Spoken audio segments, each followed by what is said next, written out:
7 मार्च 1971 यानी आज से 52 साल पहले ढाका के रेस कोर्स मैदान में अवामी लीग के नेता शेख मुजीब उर रहमान अपने भाषण में पाकिस्तान से आज़ादी का आह्वान करते हुए कहते हैं कि इस बार संघर्ष हमारी सुरक्षा के लिए है। और शेख मुजीब के भाषण का एक एक शब्द पाकिस्तान के खिलाफ ललकार बन जाता है, क्योंकि इसी भाषण के साथ पाकिस्तान के 2 टुकड़े होने की नींव रखी गई।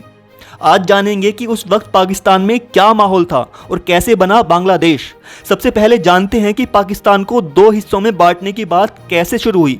साल 1947 में जब भारत से अलग होकर पाकिस्तान बना, तब वहां 2 प्रमुख क्षेत्र पूर्वी और पश्चिमी हिस्से थे, जहां पूर्वी पाकिस्तान में देश की 56% आबादी बांग्ला भाषा बोलती थी और पश्चिमी पाकिस्तान में पंजाबी, सिंधी, बलूची, पश्तो और अन्य स्थानीय भाषाएं बोली जाती थीं।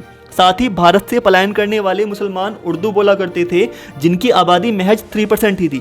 फरवरी 1948 में पाकिस्तान की असेंबली में एक बंगाली सदस्य प्रस्ताव पेश करते हुए कहते हैं कि असेंबली में उर्दू के साथ साथ बांग्ला का भी इस्तेमाल हो, जिस पर उस वक्त के पीएम लियाकत अली कहते हैं कि पाकिस्तान उपमहाद्वीप के करोड़ों मुसलमानों की मांग पर बना है और मुसलमानों की भाषा उर्दू है। अगले ही महीने यानी मार्च 1948 में पाकिस्तान के संस्थापक मोहम्मद अली जिन्ना भी इस बात को साफ कर देते हैं कि पाकिस्तान की राजकीय भाषा केवल उर्दू होगी। लेकिन यहाँ मुद्दा सिर्फ भाषा का ही नहीं था। पश्चिमी पाकिस्तान में मौजूद सरकार पूर्वी हिस्से की हर तरह से अनदेखी करती थी, जिसके चलते पूर्वी पाकिस्तान में नाराजगी बढ़ती गई और वहां के एक नेता शेख मुजीबुर रहमान ने अवामी लीग नाम की पार्टी बनाकर पाकिस्तान के अंदर आज़ादी की मांग की।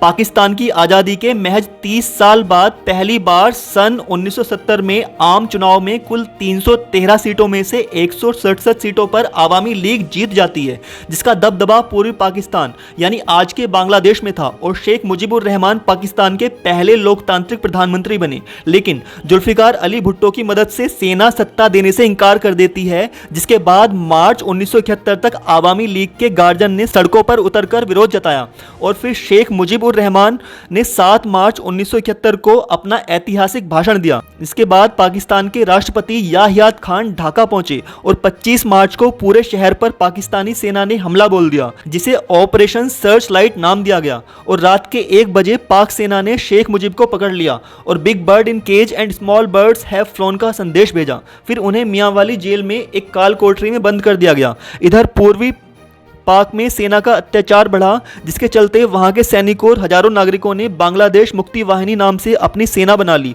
और पाकिस्तान के टॉर्चर से परेशान होकर लगभग 1 करोड़ लोग भारत में शरणार्थी बने, जिससे भारत पर पाकिस्तान के खिलाफ कार्यवाही करने का दबाव बढ़ा। और 31 मार्च 1971 को इंदिरा गांधी ने भारतीय संसद में भाषण दिया और पूर्वी बंगाल के लोगों की मदद की बात कही। 3 दिसंबर की शाम पाकिस्तान ने भारत के आधा दर्जन से ज्यादा एयरपोर्ट्स पर बमबारी की, जिसके जवाब में भारतीय सेना ने पाकिस्तान में एक साथ 2 तरफा धावा बोला और मात्र 13 दिनों के अंदर भारतीय सैनिक बांग्लादेश की राजधानी ढाका पहुंचे।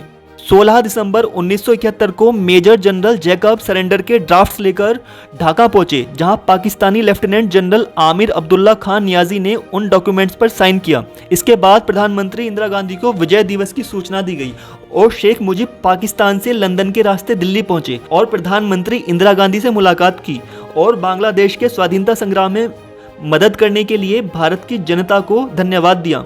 नई दिल्ली में 2 घंटे रुकने के बाद जब शेख मुजीब ढाका पहुंचे तो 10 लाख लोग उनके स्वागत के लिए हवाई अड्डे पर मौजूद थे और इस तरह बांग्लादेश पाकिस्तान से आज़ाद हो गया। ऐसे और भी वीडियोस के लिए जुड़े रहिए इफेक्ट्स ऑफ इंग्लिश पर। जय हिंद।